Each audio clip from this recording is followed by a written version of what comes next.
Bienvenidos, buenas tardes y bienvenidos a Málaga, donde hoy, 31 de mayo, vamos a celebrar el primer encuentro en Neurociencias Costa del Sol, con la colaboración de la Asociación Española de Psiquiatría Privada y el patrocinio de Exeltis Healthcare España, que pertenece al grupo Insurpharma.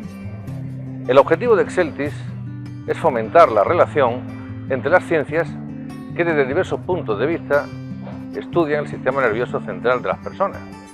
Por eso hemos reunido hoy aquí a neurólogos, psiquiatras, geriatras, médicos de adicciones, psicólogos y medicina en general, para tratar en primer lugar de las enfermedades neurológicas que cursan con depresión, con especial atención a la demencia y al Alzheimer. También trataremos de la polifarmacia en el paciente anciano y de la importancia de la revisión de esos tratamientos antidepresivos en esta población mayor. También destacaremos y pondremos de relieve cuáles son los mecanismos de acción, cómo funcionan los nuevos psicofármacos que han salido para tratar la depresión y sobre todo cuáles son sus expectativas terapéuticas de éxito. Por último, especialistas en salud mental nos van a contar cuáles son sus experiencias clínicas con estos nuevos psicofármacos y en depresión y en patología dual. Muchas gracias y bienvenidos y comenzamos.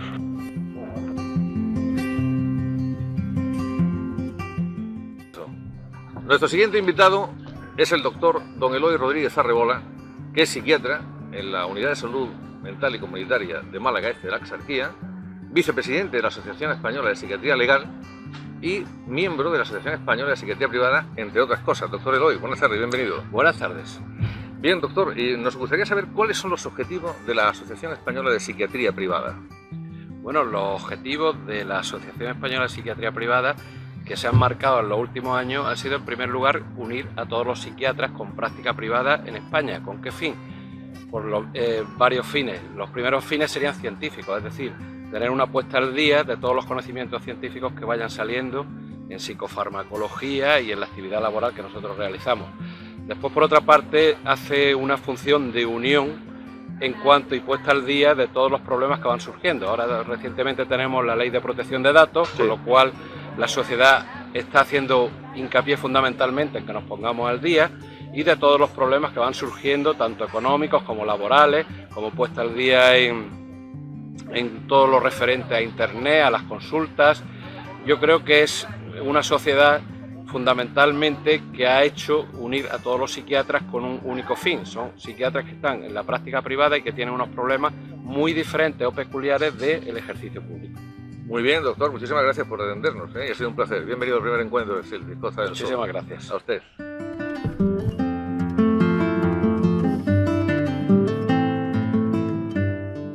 Les presento a María del Mar González Álvarez de Sotomayor, que desempeña su labor como psicóloga en la Unidad de Demencias y Memoria del Hospital Regional Carlos de Haya de Málaga. Buenas tardes, María del Mar. Buenas tardes. María del Mar, ¿cuál es el papel de un psicólogo en una unidad de demencias? Pues nosotros realizamos lo que es la valoración del paciente, tanto a nivel cognitivo, valoramos lo que es la memoria, el lenguaje, la atención, como a nivel funcional. Si está afectando el deterioro a su actividad de la vida diaria, en qué grado está afectando. Y también realizamos la valoración conductual, si tiene depresión, ansiedad, algún otro tipo de trastorno psiquiátrico como alucinaciones, etc.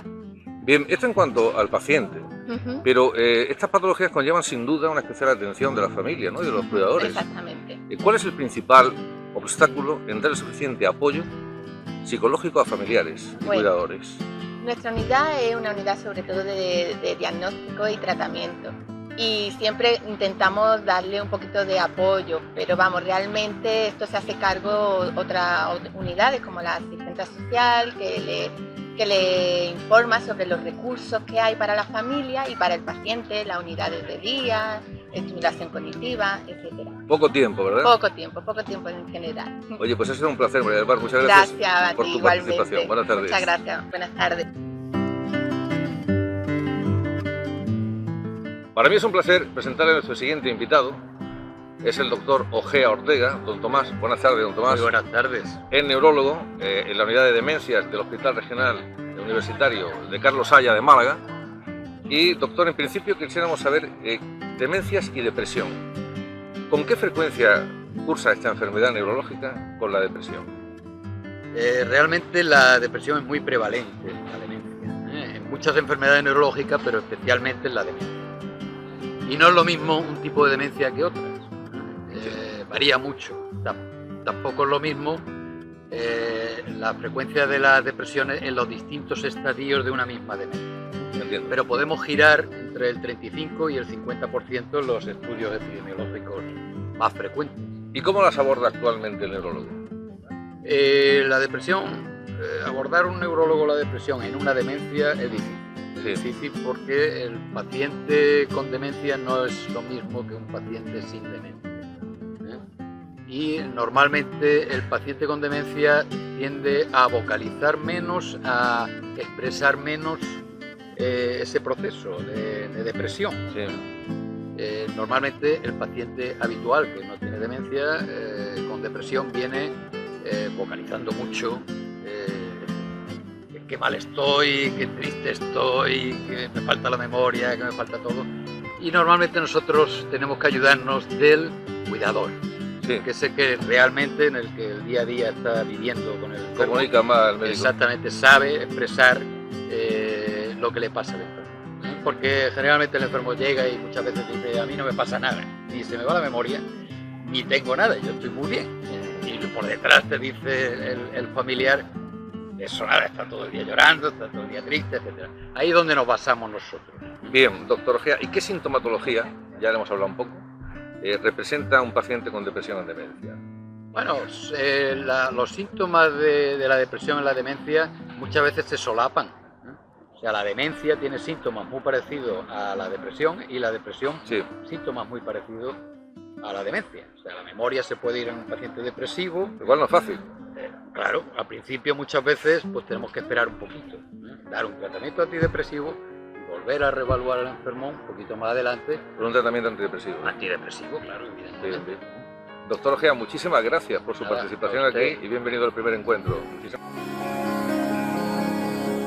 Como continuación, es un placer, verdaderamente un placer, contar esta tarde aquí con el doctor don Juan, con el profesor don Juan Giberra Ola. Buenas tardes, don Juan. Buenas tardes. Que es catedrático de farmacología en el Departamento de Neurociencia en la Universidad de Cádiz. Efectivamente. Bien, don Juan, nuevos antidepresivos, nuevos mecanismos de acción. La psicofarmacología en depresión ha aportado novedades en los últimos años. Pues sí, ha aportado muchísimas novedades porque, en primer lugar, tenemos ya conocimientos sólidos de lo que ocurre en el interior de las neuronas. Hasta ahora nos quedábamos en los neurotransmisores, que son meros carteros que mandan una señal de una neurona a otra, pero no sabíamos lo que pasaba luego. Y ahora estamos en la época de factores de crecimiento celular, de citoquinas, de neuroquinas, de procesos inflamatorios, etc. Profesor, ¿qué se entiende por un fármaco limpio? Bueno, fármaco limpio no hay ninguno. Un viejo maestro decía que si un fármaco no tiene ningún efecto indeseable es que no sirve para nada. Entonces, algún efecto indeseable tiene que tener. Limpio es que actúe de una forma, tenga un mecanismo de acción muy claro, muy preciso, que lo conozcamos bien y que tenga los menos efectos indeseables posibles. Pero bien, es un término que no me gusta. A mí me gusta más si el fármaco es eficaz o no es eficaz. Que Muy sea bien. limpio o sucio. Muy bien. Bien. Profesor, ¿qué relación existe entre la inflamación y la depresión? Mira, el 90% de todas nuestras enfermedades son de origen inflamatorio y en esto tiene mucho que ver la microbiota intestinal y otras bacterias que tenemos en nuestro cuerpo, ¿no?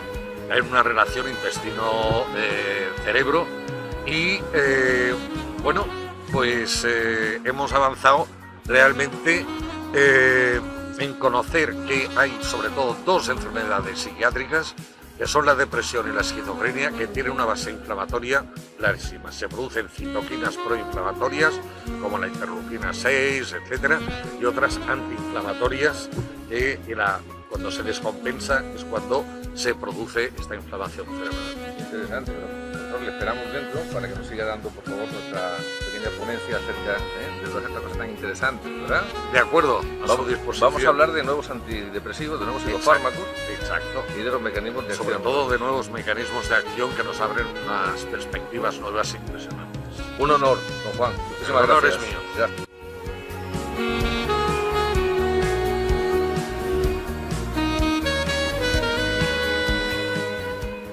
Bien, en un encuentro de neurociencia no podía evidentemente faltar la figura de la geriatría.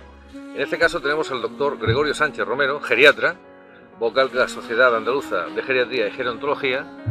Doctor Sánchez, buenas tardes. Buenas tardes. Y muy bienvenido. Muchas gracias. Queremos preguntarle, doctor, al iniciar un tratamiento en el anciano antidepresivo, ¿qué expectativas terapéuticas busca el médico? ¿Cuál sería un antidepresivo ideal? En la parte de la geriatría, la que me toca, lo que intentamos es que el tratamiento sea un tratamiento que cubra todas las partes de la enfermedad, que no es solamente el tratamiento propio de la patología, sino también del aspecto social, funcional y, por supuesto, afectivo del paciente. Lo que buscamos es que esos huequecillos que van apareciendo con la depresión se cierren de la mejor forma. Los fármacos, gracias a Dios, hoy en día tenemos un arsenal muy completo, favorecen la curación, pero también el aspecto social y funcional sobre todo. Gracias, doctor Sánchez. ¿Qué importancia tiene valorar los efectos anticolinérgicos y parkinsonianos y la importancia también de la revisión del tratamiento analgésico en estos pacientes tratados con antidepresivos? Es muy importante. Digamos que en geriatría la eficacia de un fármaco es importante, pero lo más importante es no producir un efecto secundario no deseado, una reacción adversa a ese medicamento, como puede ocurrir con determinados fármacos que favorecen los efectos anticolinérgicos, como bien has dicho, y por tanto la disminución de la capacidad cognitiva, es decir, de las capacidades intelectivas del paciente, las alteraciones de la función excretora, tanto urinaria como defecatoria, y por tanto podemos poner un fármaco magnífico, pero que tenga efectos secundarios y habría que retirarlo. No deseables, claro. Efectivamente. Doctor, El dolor, por terminar, sí, sí, y terminar la analgesia. de contestar, la analgesia es muy importante. Hay algunos antidepresivos con perfil analgésico y sería un efecto buscado como secundario, porque el abuelo, el paciente anciano, puede tener depresión, pero también otro tipo de afectación dolorosa. Tratamiento de la depresión, y si el fármaco además provoca un alivio de los síntomas dolorosos, mucho mejor. bien. Doctor Sánchez, pues muchísimas gracias por participar en este primer encuentro de Costa del Sol en neurociencia y les esperamos dentro. Para mí es un placer. Muchas gracias. Gracias.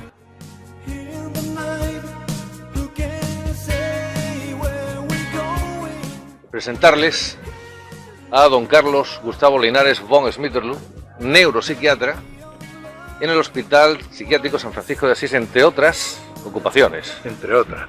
Buenas tardes, don Carlos. Buenas tardes. Mucho María. gusto. Doctor Linares, en su experiencia clínica, ¿funciona la batería de psicofármacos que se dispone en la actualidad? Bueno, verá, en los últimos años ha habido una serie de avances importantísimos en la medicina Sí.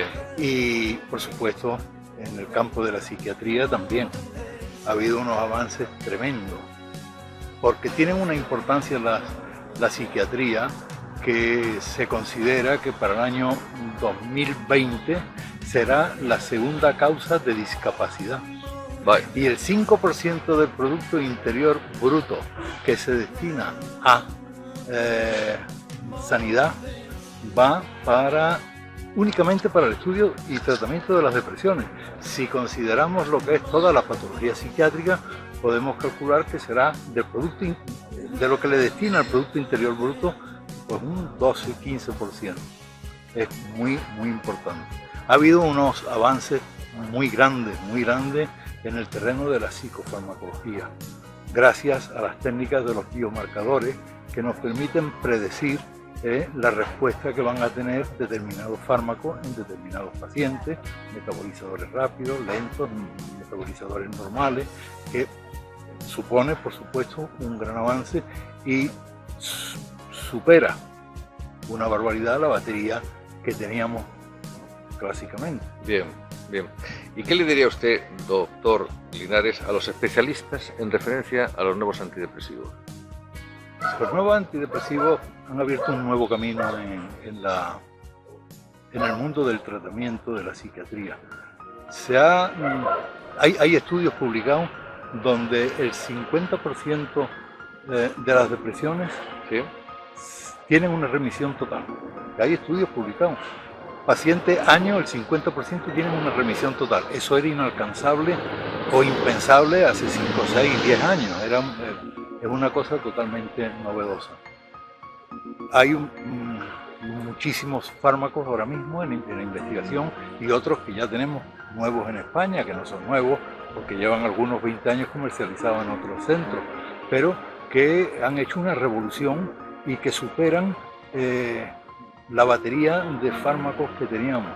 Es más, cuando se aconseja que cuando fracasan los fármacos antidepresivos de primera línea, se empiezan a utilizar estos nuevos ya como primer paso para el tratamiento de las depresiones graves, depresiones crónicas, depresiones mayores. ¿Y estos son tan seguros? Son segurísimos, son mucho más limpios, mucho más seguros, que actúan que actúan sin complicación y que se pueden manejar en pacientes multipatológicos. Y en combinación. En combinación con cualquier antidepresivo. No hay límite prácticamente, pero que sirven, se amplía para una cantidad de enfermedades tremendas.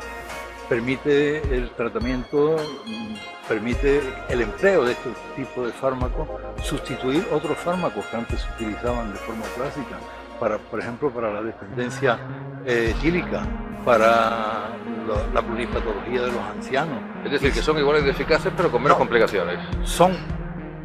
Se está demostrando, los estudios demuestran que son más eficaces y con menos complicaciones. Por ejemplo, no afecta al peso. No afecta a la esfera sexual. Está bien, bien. No afectan, aún eliminándose vía hepática. No es por la vía conocida del citocromo P450. Se permite combinar con permite combinarlo en pacientes con seguridad, con seguridad y pluripatología.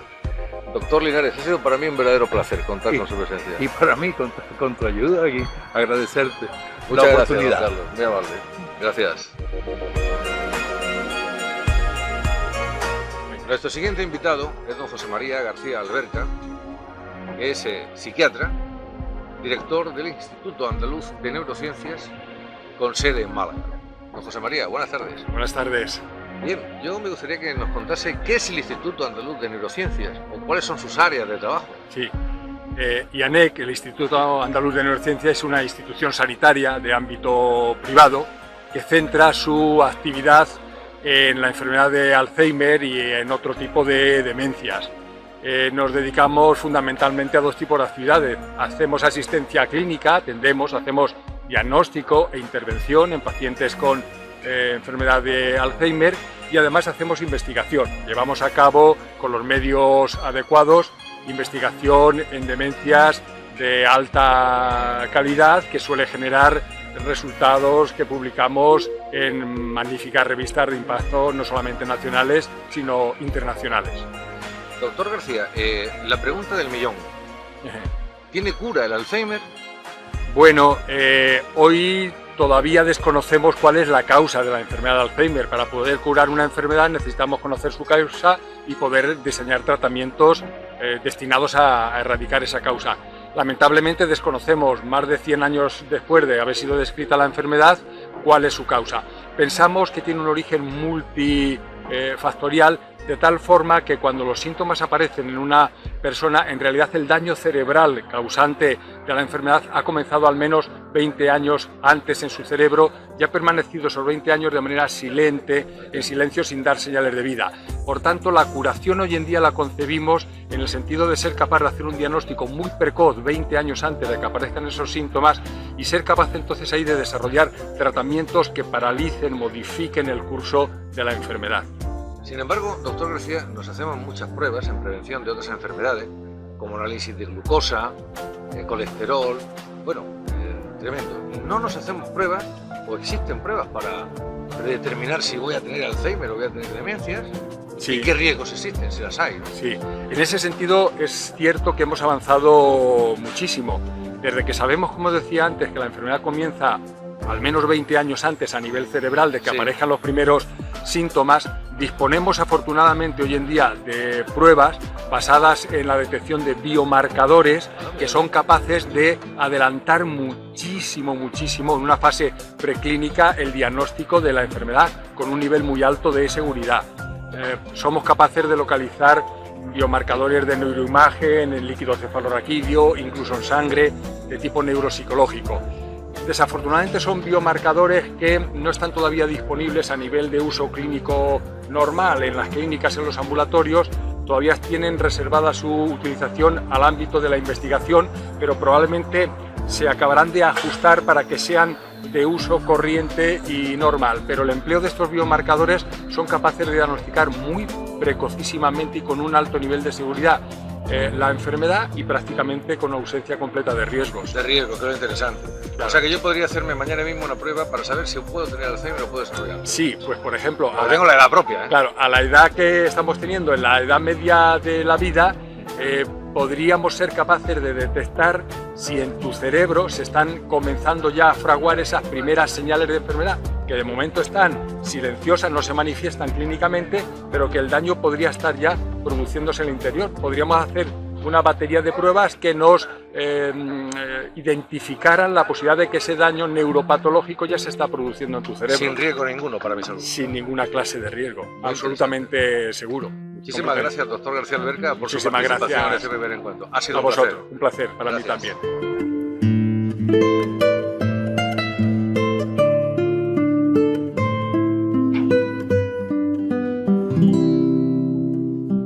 Pues continuando y para finalizar la serie de ponentes que tenemos esta tarde en el primer encuentro de Neurociencias Costa del Sol, es un placer presentarle a don Jaime Galán Sánchez, que es psiquiatra del Hospital Sagrado Corazón y del complejo de Cortijo Care, ¿no? De Marbella. Exacto. Jaime, buenas tardes y muchas gracias por atendernos. A vosotros por invitarme. Yo quisiera preguntarle, doctor, ¿qué es la patología dual?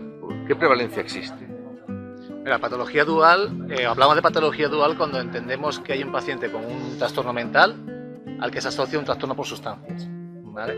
La prevalencia depende muchísimo de dónde pongamos el límite de ese trastorno por sustancias. Si el límite lo ponemos en una dependencia, hablamos de prevalencia mucho menores, 20-30%.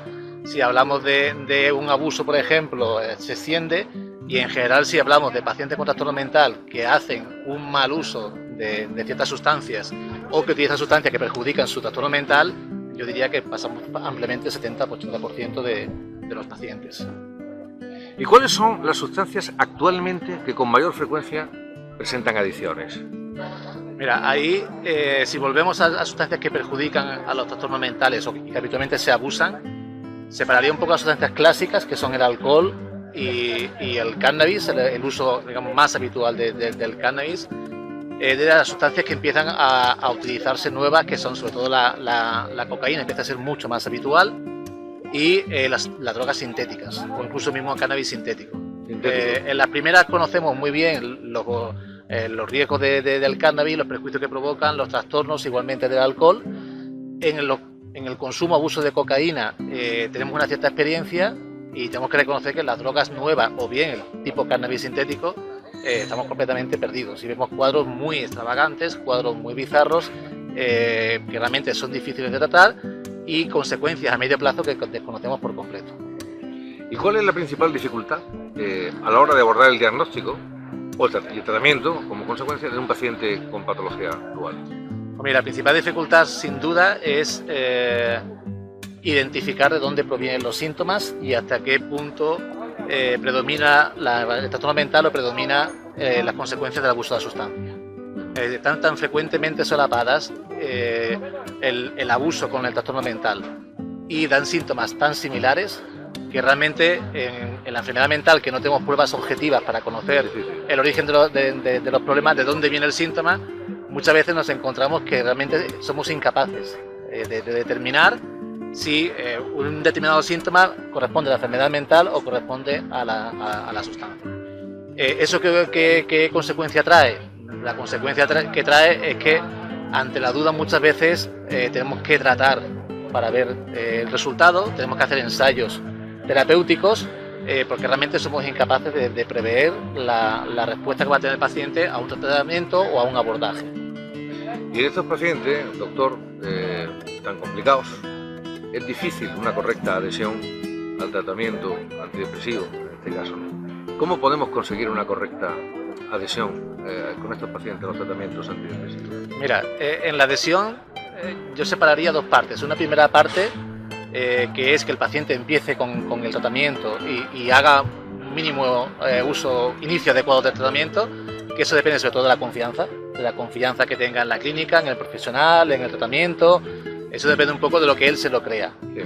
La segunda parte que realmente es la importante, porque habitualmente cuando vienen pidiendo ayuda ya esa primera parte se da casi por hecha. La segunda parte depende sin duda de la respuesta. Es decir, estos pacientes no son tontos. Si algo les funciona, lo van a mantener. Mejor o peor, pero lo van a mantener. Y si algo no les funciona, ya después tú vender lo que vendan, que no lo van a hacer. Entonces, realmente la clave de eso es identificar cuáles son los beneficios para el paciente, que a veces no es el mismo objetivo que tenemos a medio plazo, pero buscar un beneficio más o menos a corto plazo y sobre todo que el paciente lo tolere. Muy bien. Y por último, doctor Galán, los nuevos antidepresivos. ¿Qué ventajas aportan sobre la tradición terapéutica que siempre se seguía, ¿no? Ya conocida, ¿no? ¿Estos aportan algo, verdaderamente alguna ventaja significativa con respecto a esta terapéutica habitual? Mira, como comenté antes, en la enfermedad mental no tenemos pruebas para ver el origen de dónde vienen ciertos síntomas. Con lo cual, todo lo que amplía el arsenal terapéutico es útil. Porque muchas veces no vamos a saber por qué un paciente va a responder más a un fármaco y a otro. Con lo cual, por definición, todo lo que nos dé nuevos mecanismos de acción, todo lo que nos dé nuevos perfiles de paciente, todo lo que nos dé una respuesta distinta a lo que teníamos, de por sí ya es útil. A eso yo añadiría que los nuevos antidepresivos, lo que han salido en los últimos años, van más o son más efectivos justamente en la parte de la depresión que era más difícil o el tipo de depresión que era más difícil de tratar, que son aquellas depresiones más de tipo inhibido, depresiones más de donde predomina la apatía, la falta de motivación, la falta de interés, lo que se llamaban las depresiones no adrenérgicas, melancólicas o con síntomas de afecto positivo, como queramos llamarlas. Hay siempre cuestión que será más reducido. Los tratamientos que han sido últimamente precisamente son más útiles en este tipo de depresión, lo cual supone, en primer lugar, como decíamos, ampliar el arsenal terapéutico y segundo, ampliarlo en aquella parte donde realmente teníamos más déficit o teníamos menos recursos. Muy bueno, doctor Galán, muchísimas gracias por venir a este primer encuentro de Costa del Sol y nos vemos dentro. Muchas gracias. Muy bien, gracias.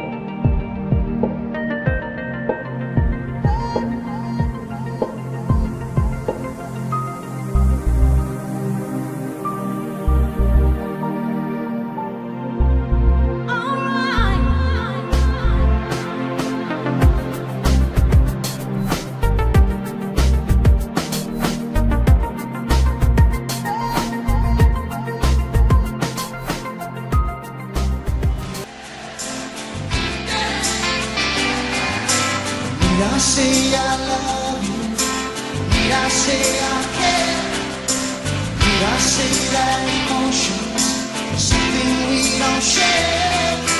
I don't want to be sitting here trying to convince you, 'cause you know right away that I don't wanna go.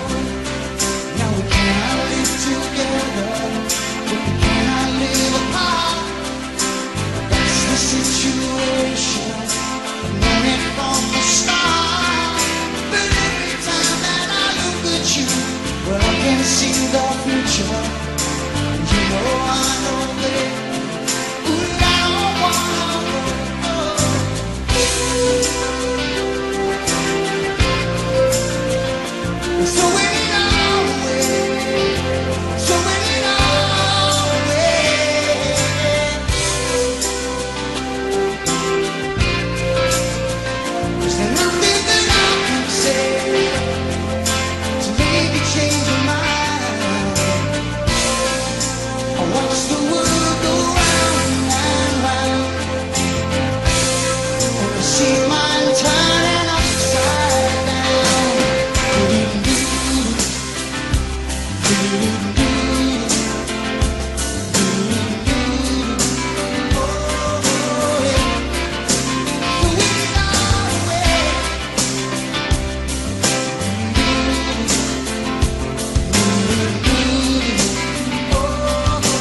wish upon a star, wake up where the clouds are far behind.